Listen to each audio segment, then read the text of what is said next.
Hello good morning my students. इससे पहले मैंने परसेंटेज के अंदर एक वीडियो पढ़ा चुका हूं, यानी कि मैंने आपको बेसिक बता दिया डे नंबर 1।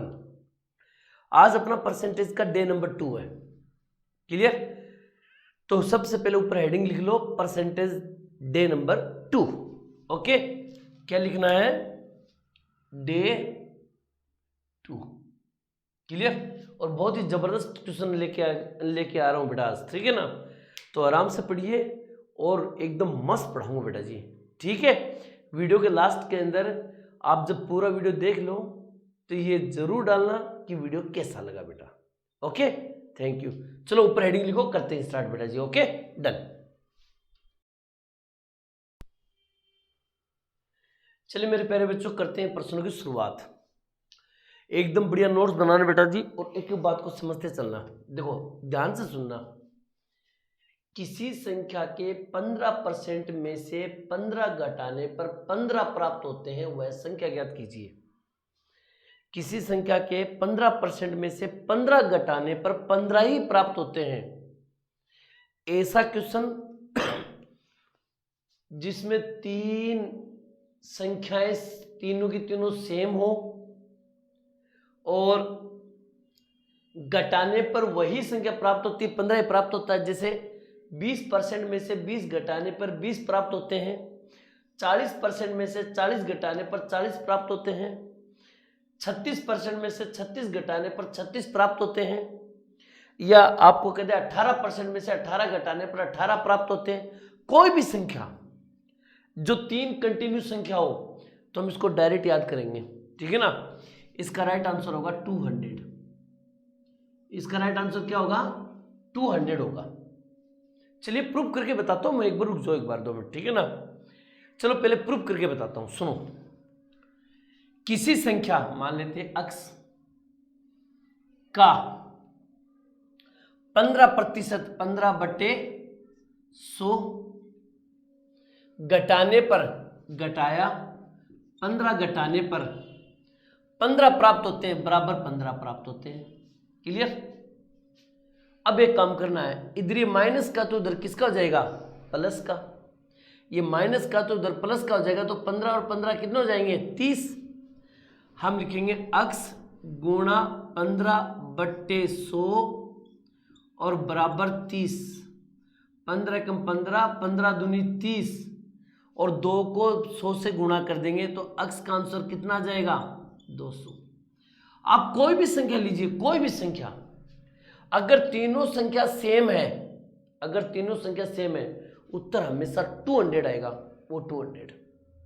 इस बात को रट के चलना। लेकिन देवताओं समझो, अगर यहां पर 36% में से 36 घटाने पर 36 प्राप्त होते हैं तो 200, 200 याद रखिए। प्रूफ करके मैंने दिखा दिया है हमें, लेकिन इसको ना आप याद कर लीजिएगा। 15% में से 15 घटाने पर 15 प्राप्त होते हैं, 200। 40% में से 40 घटाने पर 40 प्राप्त होते हैं, 200। 50% में से 50 घटाने पर 50 प्राप्त होते हैं, 200। समझ में आ गई होगी बात, ठीक है ना? आ जाओ। किसी संख्या के 75% में 75 जोड़ने पर वही संख्या प्राप्त होती है। एक सुनो, वही संख्या प्राप्त होती है। एक तो ये बात अंडरलाइन रखना। इसका भी शॉर्टकट बताऊंगा, लेकिन पहले समझ लो मैं क्या बताने जा रहा हूं। किसी संख्या x 75%, 75/100, 75 जोड़ने पर 75 जोड़ दिया, बराबर वही संख्या प्राप्त होती है। वही संख्या मतलब है x प्राप्त होता है। लीजिए, अब इसको सोल्व कर लो। 25 3 75, 25 चौक 100, 4 से गुणा कर दिया। 3 को x से गुणा कर दिया तो हम क्या लिख सकते हैं? यहां पर लिख देता हूं मैं 3x/4 प्लस 75 और बराबर x। इधर प्लस का x है तो इधर माइनस का x हो जाएगा, या मान लो ये प्लस के तो इधर किसके हो जाएंगे? माइनस के। तो मैं इसको उस साइड में लेके चला जाऊंगा, तो मैं इसको क्या लिखूंगा? 75 बराबर x माइनस 3x/4। 4 को x से गुणा करो 4x, और 4x में से 3 घटाएंगे तो कितना बचेगा 1x, 1x बट्टे 4, तो हम क्या लिखेंगे 75 बराबर 4 एकम 4, 4x, 4x में से 3x घटाएंगे तो क्या बचेगा 1x बट्टे 4, 4 को इससे गुणा कर दो, x का आंसर आ जाएगा, x बराबर यानी कि 1x, 1 लगाने की जरूरत नहीं है, 4 पंजू 20 असल की 2, 4 संता 28 29 30 300, ये इसका आंसर हो गया। क्लियर 300। लेकिन मेरे प्यारे बच्चों इन प्रश्नों को ऐसे मत करना कभी भी, मैं आपको जो हिंट्स बताऊं ना उसको समझना। अब देखो इसका शॉर्टकट मारता हूं मैं यहां पर बढ़िया तरीके से, देखो समझते चलना इन चीजों को। किसी संख्या के 75% में 75 जोड़ने पर वही संख्या, बस आप इसके ऊपर ध्यान रखना, वही संख्या प्राप्त होती है।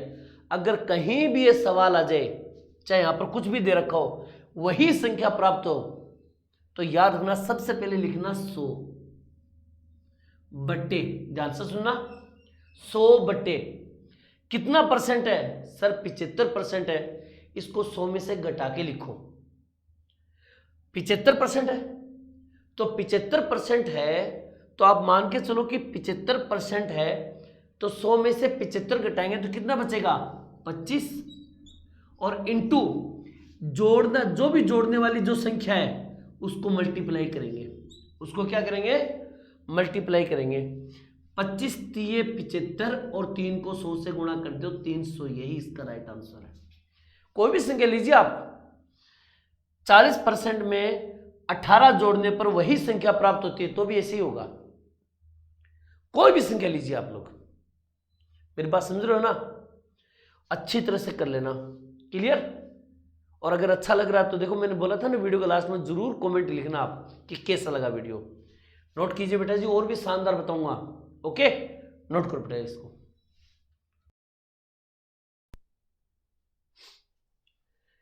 चलिए मेरे प्यारे बच्चों करते हैं शुरुआत। क्वेश्चन नंबर 3 और क्वेश्चन नंबर 4।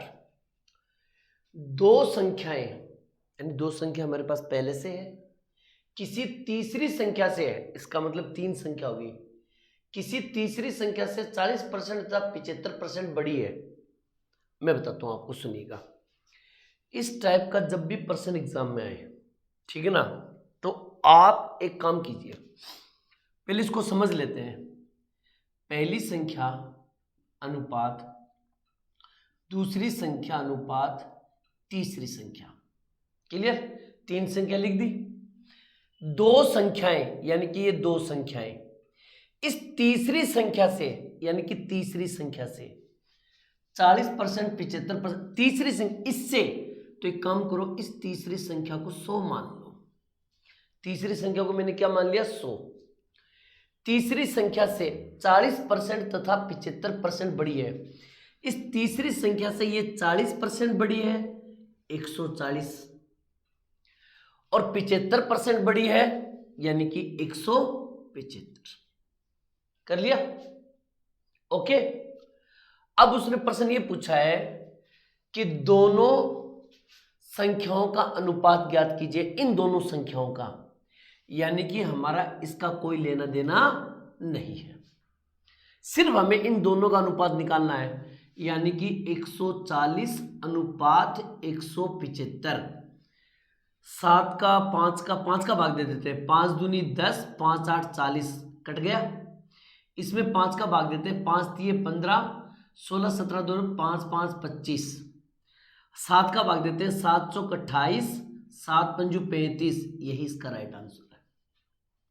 आप चाहो तो एक काम और कर सकते हो, क्या? इसको मानने की जरूरत नहीं है, तीसरी संख्या को मानने की जरूरत नहीं है, हम डायरेक्ट कर सकते हैं। कैसे? दो संख्या, ये पहली संख्या ये दूसरी संख्या, और दोनों की दोनों संख्या, एक 40% और एक 75% बड़ी है। 40% बड़ी 140, 75% बड़ी 175, अनुपात निकाल देंगे डायरेक्ट, है कि नहीं है? तो आप इसको मान के कर लोगे तो अच्छा कॉन्सेप्ट समझ में आ जाएगा, अगर नहीं मान के करोगे तो भी काम चलेगा। क्लियर? समझ में आ गई होगी बात? आ जाओ यहां पर देखो, दो संख्याएं किसी तीसरी संख्या से, अब हमें पता चल ही गया है तो बार बार तीसरी संख्या लिखने की क्या जरूरत है, हम डायरेक्ट कर देंगे। कैसे? ये पहली संख्या अनुपात ये दूसरी संख्या। 15% और 20% कम है। कम का मतलब होता है घटाना। अगर 15% में कम करूं तो 85 आएगा। क्लियर? 20% कम करूं तो 80 आएगा। आई होप कि बात समझ में आ रही हुई आपके। मैं दोबारा बता देता हूं बेटा जी, इस टाइप के प्रश्न जब भी आए तो तीसरी संख्या को आप 100 मान लोगे तो कॉन्सेप्ट समझ में आ जाएगा। अगर आपको कॉन्सेप्ट समझ में ऑलरेडी आ रहा है तो क्यों माने हम 100? हम तो डायरेक्ट कर देंगे। ये लो कर दिया। अब सुनो, यहां पर अगर ये पूछता कि दोनों संख्याओं का अनुपात क्या होगा तो हम अनुपात निकाल देते हैं यहां पर।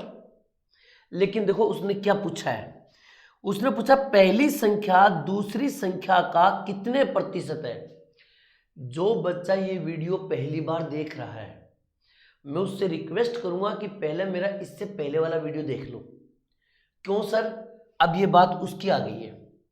मैंने पिछले वीडियो में जस्ट इससे पहले वाले वीडियो में एक बात कही थी आपको, कितने प्रतिशत, अगर कोई भी चीज का परसेंटेज निकालना है तो सबसे पहले करेंगे गुणा 100। ये बताया था मैंने। क्लियर? आ जाओ। मैंने एक बात और बताई थी, का और से, ये दो नाम लिखाया था मैंने, एक तो का और एक से। का से पहले जो भी संख्या होगी या से पहले जो भी संख्या होगी वो हमेशा नीचे आएगी। तो का से पहले क्या है यहां पर? दूसरी संख्या। तो दूसरी संख्या कितनी है? 80। इसको नीचे ले लो। मैंने बताया था का और से, ये दो चीज जहां भी आ जाए उससे पहले जो भी संख्या होगी वो हमेशा नीचे आएगी। तो का से पहले क्या है? दूसरी संख्या। तो ये दूसरी संख्या नीचे ले लो। क्लियर? अब पहली संख्या बची 85, उसको ऊपर ले लो।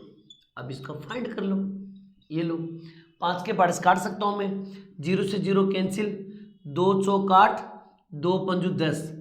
इसको 5 से गुणा कर देंगे, 5 25, हासिल की 2 8 5 40 और 2 42 और बट्टे 4।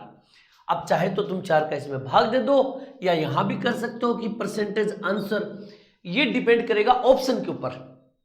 अगर ऑप्शन में यहां तक ही दे रखा है तो कहानी खत्म, और आगे दे रखा है तो सुनो, 4 एकम 4 कट गया, इसमें भाग जाएगा नहीं तो 0, फिर 4 का भाग दें, 4 6 24, 1/4%। ये भी कर सकते हो आप। क्लियर? लेकिन मेन मुद्दे की बात, ये बात समझ में आई नहीं आई? यस या नो कमेंट में जरूर डालना। ओके बेटा जी, अच्छी तरह से इसको नोट करो और बताता हूं पर्सन। ठीक है, नोट कीजिए इसको।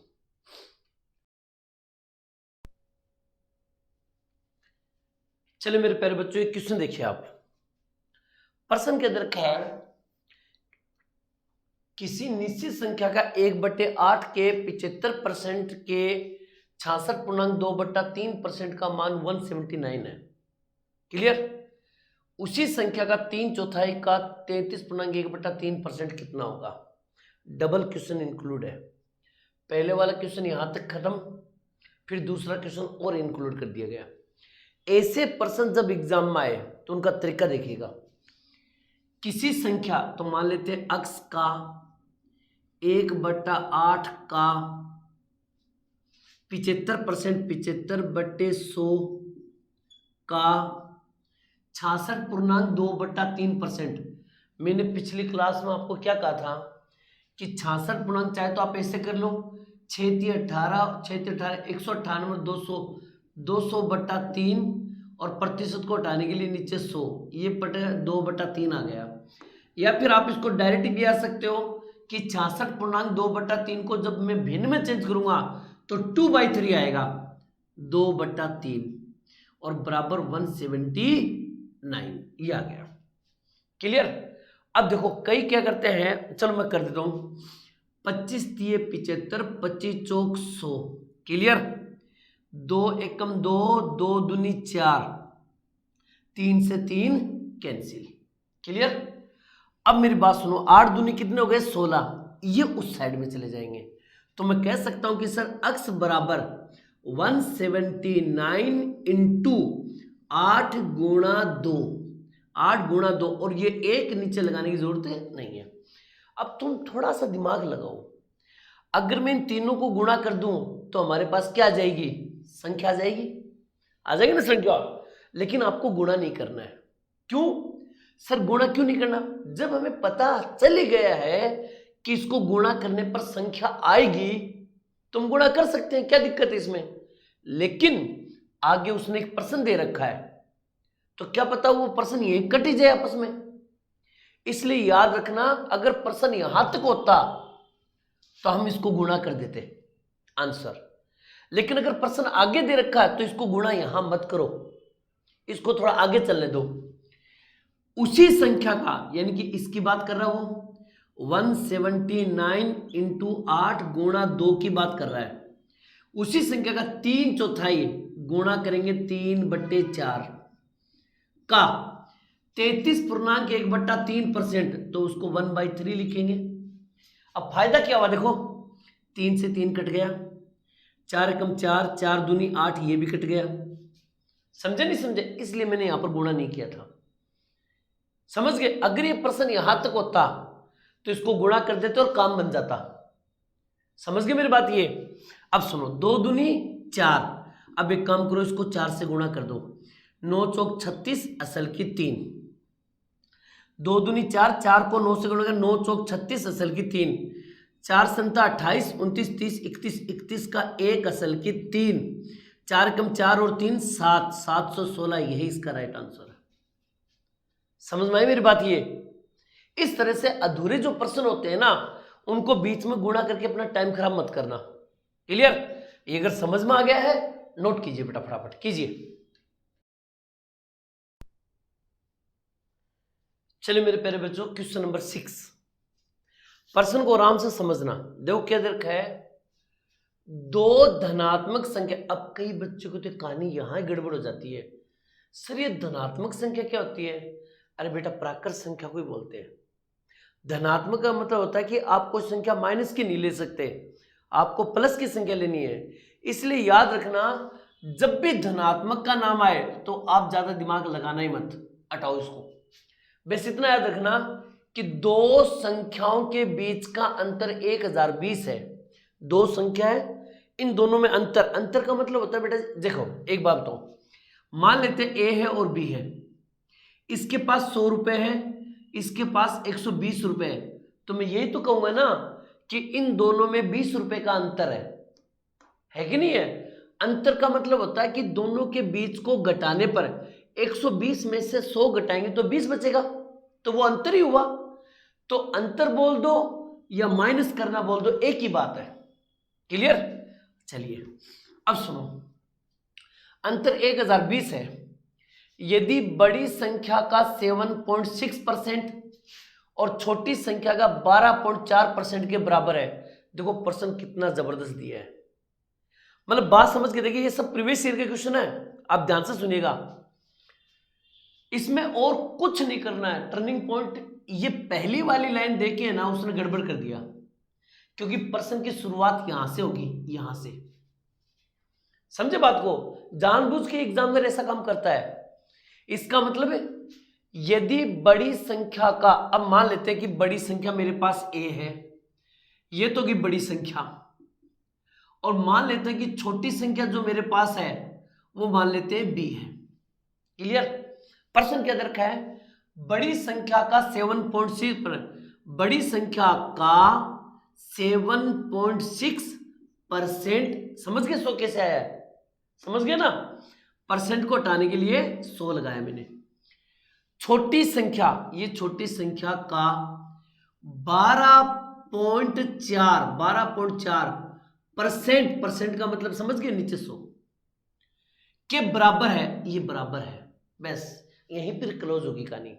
अब मैं जो बताने जा रहा हूं मेरे देवी देवताओं, ध्यान से सुनना। देखो 100 से 100 कैंसिल, यहां भी एक के बाद पॉइंट है, यहां भी एक के बाद पॉइंट है, तो पॉइंट से पॉइंट कैंसिल। इसको मैं लिख सकता हूं 76A, इसको लिख सकता हूं मैं 124B। दोनों और किसी से कटेंगे, 4 एकम 4, 4 निम 36 कटेगा भाई, 4 से कटेगा, 4 एकम 4 और फिर 4 3 बच गया, 4 निम 36 19A, 4 3 12, 4 एकम 4 31 बी। मेरे लाडलो एक बात बताओ, अब यहां तक तुम पहुंच गए, मुझे कोई ये कह सकता है कि ए अनुपात बी कितना होगा, तो आप बोलोगे सर ए की वैल्यू तो 19। ना ना ना ना, अब कई करते हैं कि ए की वैल्यू सर 19। ना जी ना, याद रखना इस तरह का जब भी प्रश्न है, हालांकि इस कॉन्सेप्ट को हम कहां सीखेंगे, अनुपात और समानुपात के टॉपिक में सीखेंगे, याद रखना। लेकिन अब क्या करें, तो अब एक बात याद कर लो आप, जो ए के साथ होगा वो बी के नीचे जाएगा, और जो बी के साथ होगा वो ए के नीचे जाएगा। मेरी बात समझ रहे होंगे शायद। जो ए के साथ वैल्यू होगी वो बी के नीचे जाएगी, और जो बी के साथ वैल्यू होगी जो ए के नीचे आएगी। क्लियर? चलो, अच्छा इसका मतलब ए का मान 31 और बी का मान 19। क्लियर? इस बात को मैं थोड़ा सा यहां लिख देता हूं ताकि और भी अच्छा समझ में आ जाए। मैंने बोला ए की वैल्यू और बी की वैल्यू, ए की वैल्यू 31 और बी की वैल्यू 19। अब मैं तुम लोगों को यह कह दूं कि इन दोनों के बीच में कितने का अंतर है, इन दोनों के बीच में कितने का अंतर है।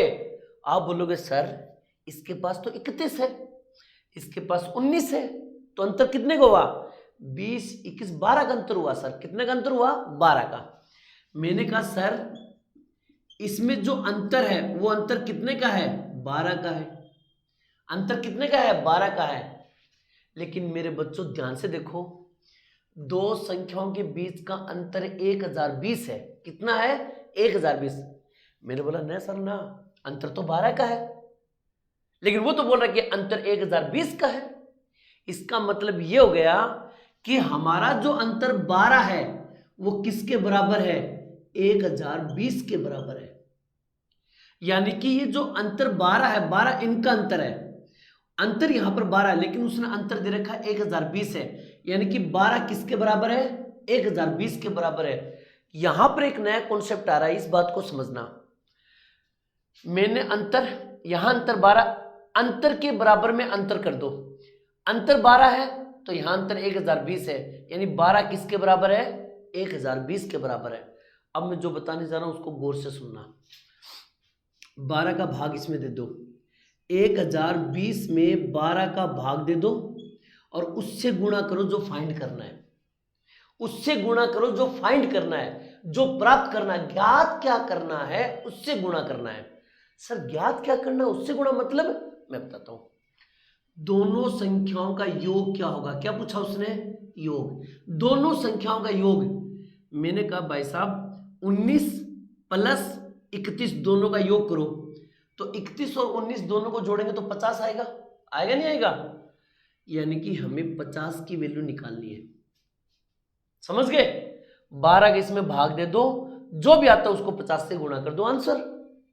चलो 12 पंजू 60, 12 छक्की 72, 12 संजू 12 अंठी 96, 12 निमे 108, 12 निमे पूरा पूरा 12 का भाग तो नहीं जाएगा, 6 का जाएगा। 6 दूनी 12, 6 एकम 6, 6 7 तो 42, 170, और 2 का भाग आप इस 50 में दे दो, 25 बार जाएगा। क्लियर? और 25 को इससे गुणा कर दो, आंसर। 25 को 0 से गुणा करेंगे तो 0, 25 अंता 175, 175, 175 का 5 हासिल की 17, 25 से कम 25 और 25 17 हम जोड़ेंगे तो ये होगा 42। ये लो बेटा, ठीक है ना, 4250 इसके राइट आंसर है। मेरी बात को गौर से सुनना तुम लोग ध्यान से, ठीक है ना।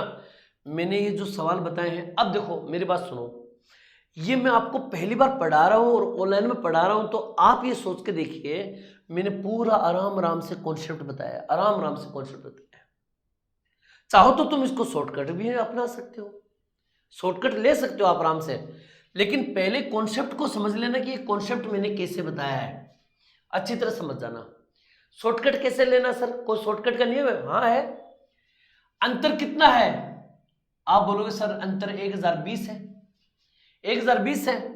मैंने कहा अंतर मेरे पास है 1020, लेकिन यहां तो 7.6 और यहां पर 12.4 है, तो इनके बीच में अंतर कितने का हुआ, इनके बीच में अंतर कितने का हुआ?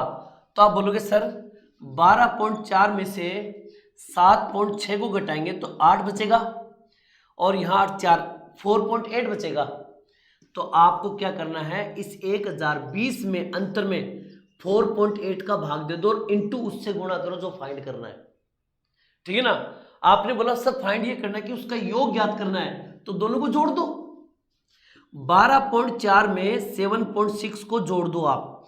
10 की बिंदु असल की 1, 7 3 10 की बिंदु असल की 1 2, ये 20 आ गया। 20 से गुणा कर दो। इस पॉइंट को हटाओगे तो ऊपर 0 लग जाएगा।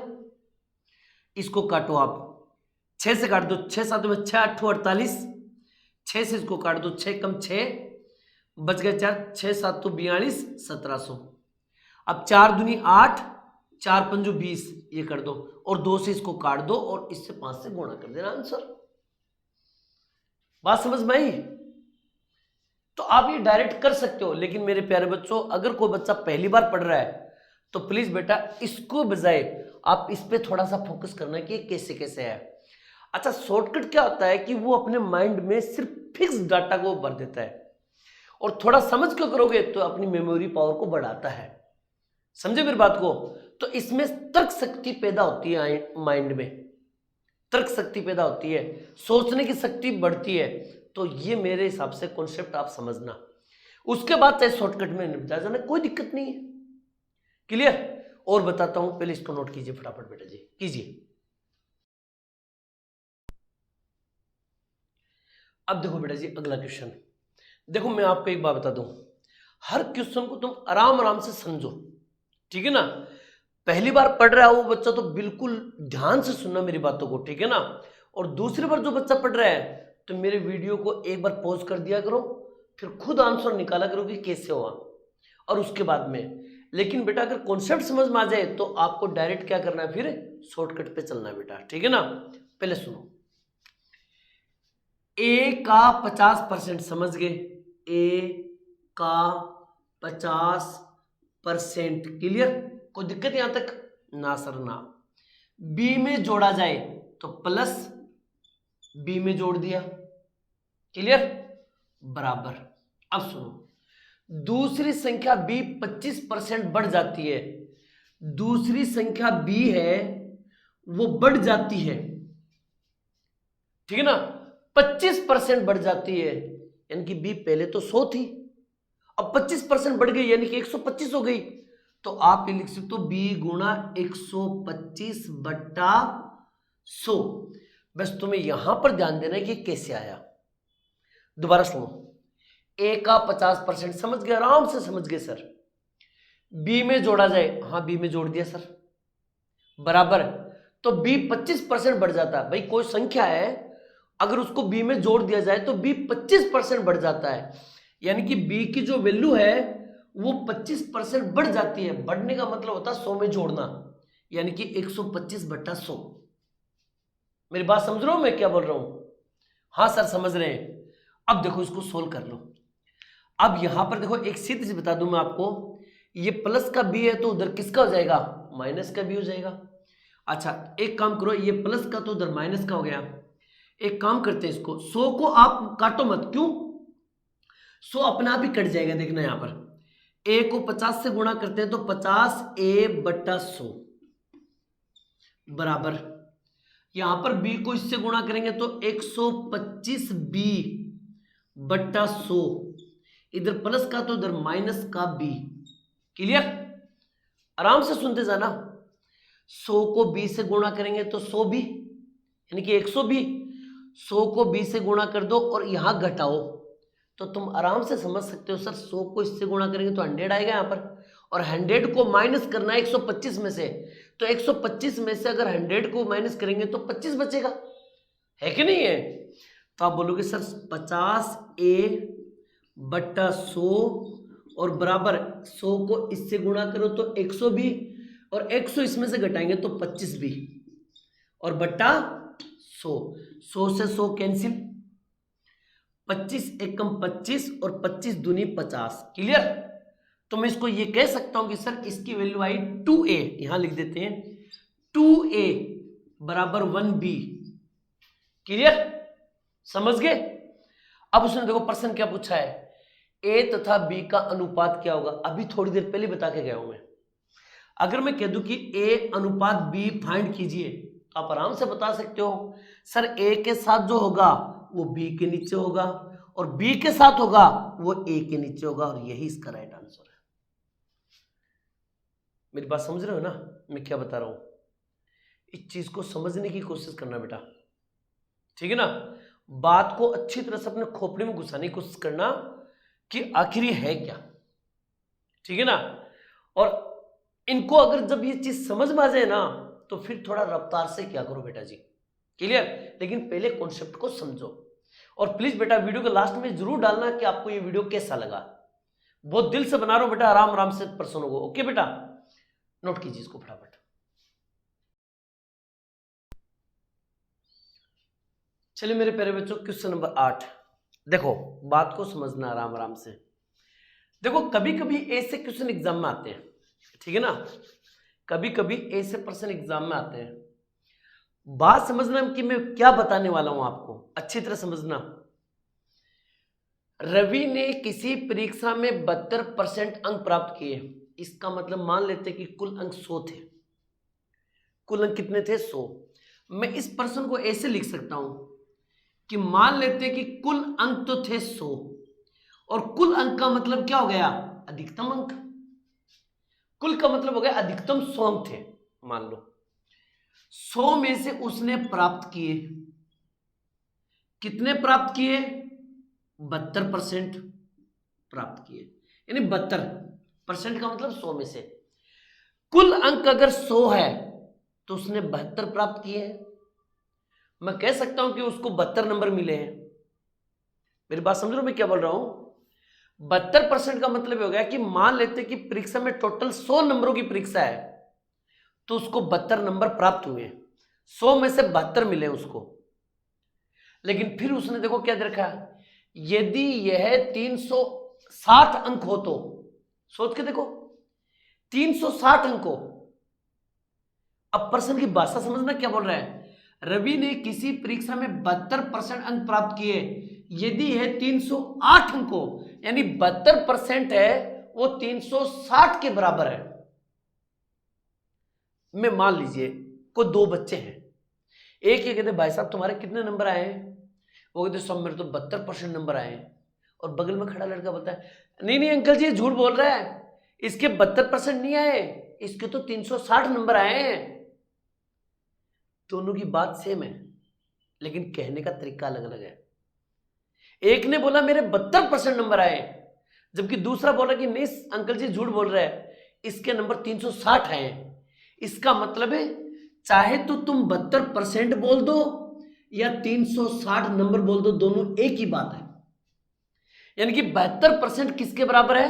360 के बराबर है। ये परसेंटेज में वैल्यू है, ये अंकों में वैल्यू है। तो 72% किसके बराबर हुआ? 360 के बराबर हुआ। अब आपको क्या करना है, जब ऐसी कड़ी कहीं भी एग्जाम में आए, कहीं भी आए, तो एक काम करना, इसका भाग दे दो। 360 में 72 का भाग दे दो और उससे गुणा करो जो फाइंड करना है। उससे गुणा करो जो फाइंड करना है। परीक्षा के अधिकतम अंक बताओ, ज्यादा नंबर बताओ। तो परीक्षा के अधिकतम अंक होते हैं 100। अधिकतम 100 ही माना है हमने, काट दो इसको। 36 एकम 36 और 36 दूनी 72, क्लियर। और 2 से इसको काट दो, 2 पंजू 10 और 5 को 100 से गुणा कर दो, 500। यही अधिकतम आंसर। बड़े आराम आराम से पढ़ा रहा हूं बेटा जी, ताकि कोई भी बच्चे के जो पहली बार तैयारी कर रहा है या तैयारी कर चुका है, जिसको कॉन्सेप्ट समझ में नहीं आ रहा है, वो समझने की कोशिश करना बेटा, ठीक है ना। और बताता हूं क्वेश्चन, इसको नोट कीजिए फटाफट बेटा जी, कीजिए। Question number 9, question number 9। पहले आराम से प्रश्न को पढ़ लेते हैं। किसी बक्से में 780 केले हैं, इनमें से 130 केले सड़े हुए तथा शेष जो केले बच गए वो अच्छे गुणवत्ता वाले हैं। समझ गए? हम आराम से समझ गए। देखो मान लेते हैं कुल 780, क्लियर। खराब भाई सड़े हुए का मतलब खराब हो गए। 130 इनमें से क्या है, खराब है। तो अच्छे कितने हुए भी,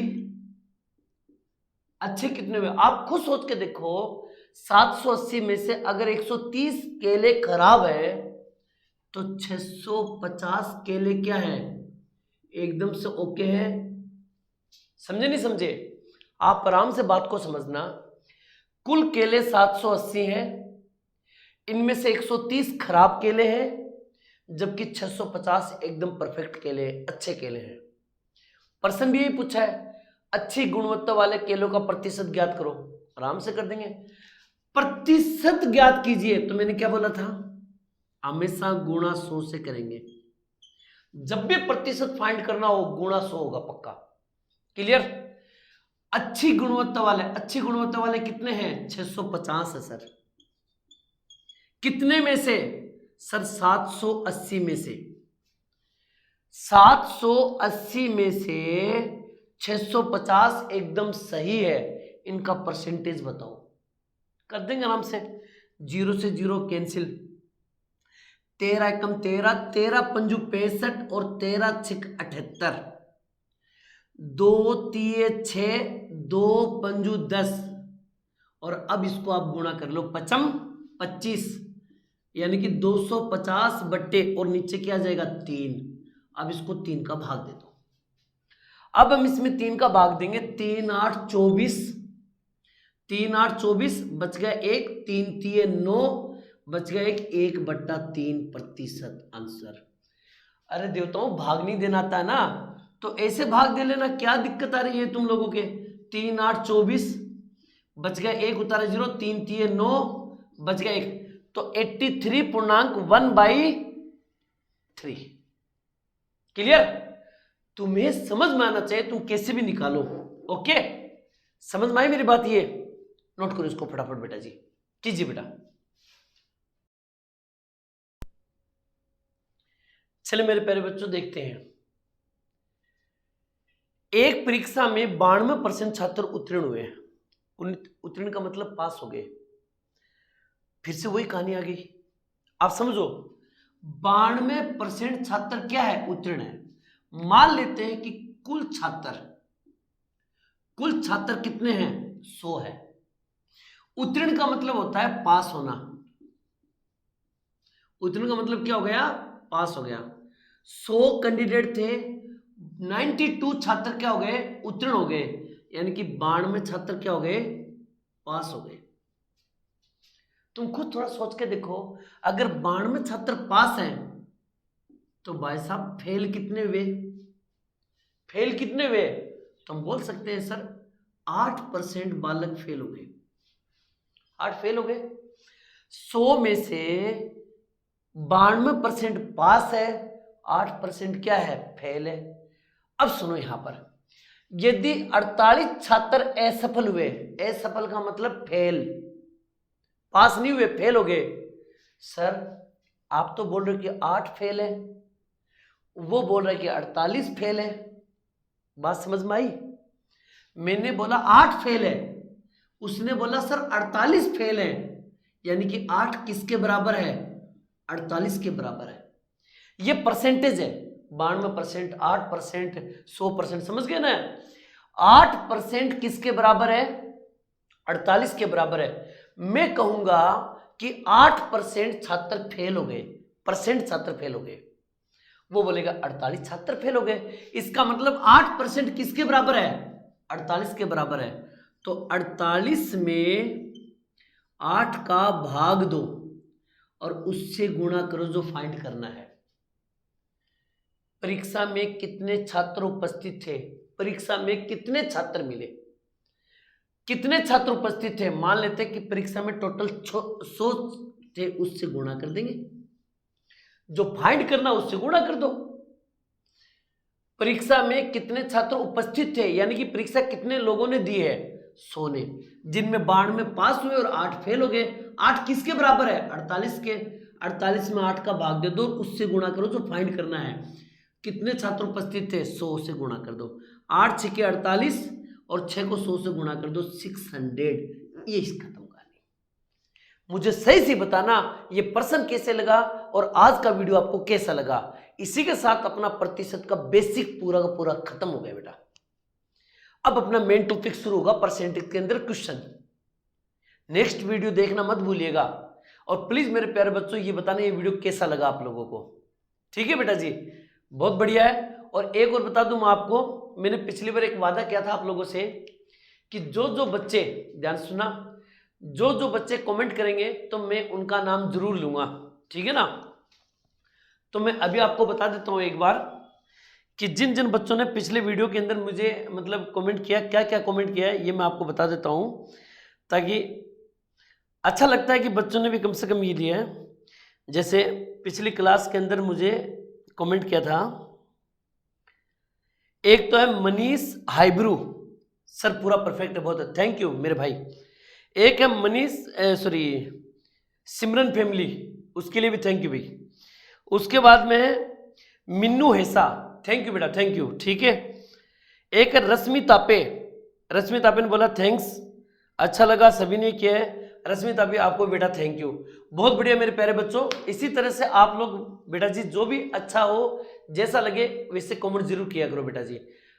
मैं हमेशा आप लोगों के लिए एक से बढ़ के एक टॉपिक लेके आऊंगा, ये मेरा वादा है। ओके बेटा जी, नेक्स्ट वीडियो देखना मत भूलिएगा मेरा परसेंटेज का, और जो बच्चे कमेंट करेंगे उनके जरूर मैं नाम लूंगा बेटा जी। ओके, थैंक यू, मिलता हूं नेक्स्ट वीडियो में, तब तक आप लोगों से अलविदा। जय हिंद, जय भारत मेरे प्यारे बच्चों, आप इसको नोट कर लीजिए। थैंक यू बेटा।